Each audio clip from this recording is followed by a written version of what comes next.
Good morning. The world has become markedly more turbulent in recent weeks.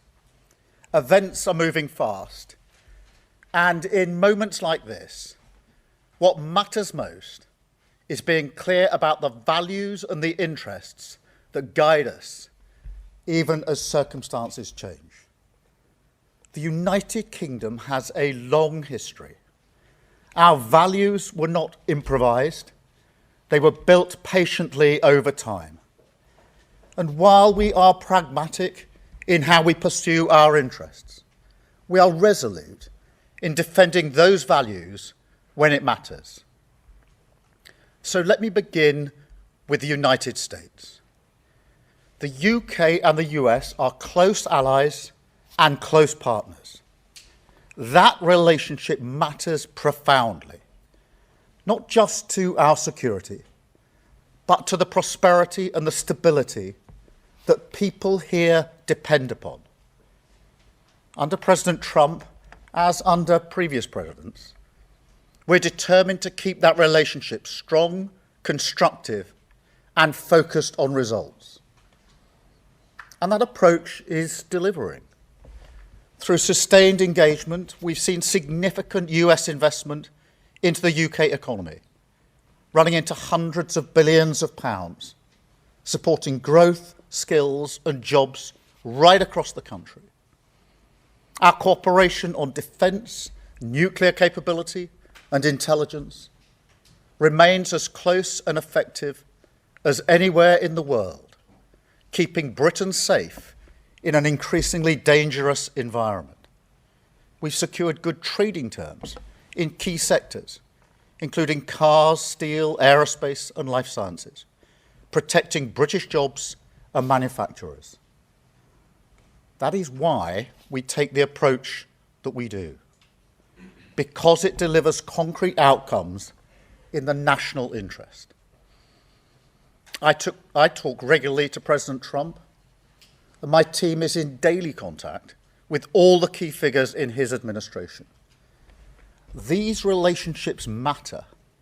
They deliver concrete outcomes in the national interest. Mature alliances are not about pretending differences don't exist. They are about addressing them directly, respectfully, and with a focus on results. On Greenland, the right way to approach an issue of this seriousness is through calm discussion between allies. And let's be clear, the security of Greenland matters. And it will matter more as climate change reshapes the Arctic, as sea routes open and strategic competition intensifies. The High North will require greater attention, greater investment, and stronger collective defence. The United States will be central to that effort, and the UK stands ready to contribute fully alongside our allies through NATO. But there is a principle here that cannot be set aside, because it goes to the heart of how stable and trusted international cooperation works. And so any decision about the future status of Greenland belongs to the people of Greenland and the Kingdom of Denmark alone. That right is fundamental, and we support it. Denmark is a close ally of the United Kingdom and of the United States, a proud NATO member that has stood shoulder to shoulder with us, including at real human cost in recent decades. Alliances endure because they're built on respect and partnership, not pressure. That is why I said the use of tariffs against allies is completely wrong.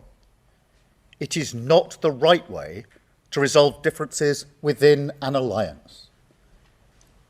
Nor is it helpful to frame efforts to strengthen Greenland's security as a justification for economic pressure. Such measures hurt British workers, British businesses, and the British economy. And that is why I've been so clear on this issue. A trade war is in no one's interest. And my job is always to act in the UK's national interest. That is why yesterday I spoke to President Trump, to European leaders, and to the Secretary General of NATO to find a solution rooted in partnership, facts, and mutual respect. Because that is how strong alliances protect shared interests. The same is true on other issues. In the Middle East, we welcome President Trump's focus on sustaining the ceasefire in Gaza and moving on to phase 2. We are open to participating constructively in such efforts. On Ukraine, I can be brief. We strongly support efforts to bring the killing to an end and secure a ceasefire as soon as possible. We recognise President Trump's role in pushing that process forward. And we will work closely with the United States, Ukraine, and our other allies to apply pressure where it belongs on Putin. Finally, let me say why all this matters so directly to people here at home. In today's world, geopolitics is not something that happens somewhere else. It shapes the cost of energy, the price of food, the security of jobs, and the stability that families rely on to plan their lives. When war drives up fuel prices, it's households who feel it first. When supply chains fracture, it's small businesses and working people who absorb the shock. And when instability grows, it's rarely those with the most power who pay the price. That is why this government's approach is rooted in a simple belief that we must use every tool of government, domestic and international, to fight for the interests of ordinary people. At home, that means active government. It means taking responsibility for economic stability so that inflation is controlled, interest rates come down, and family budgets are protected.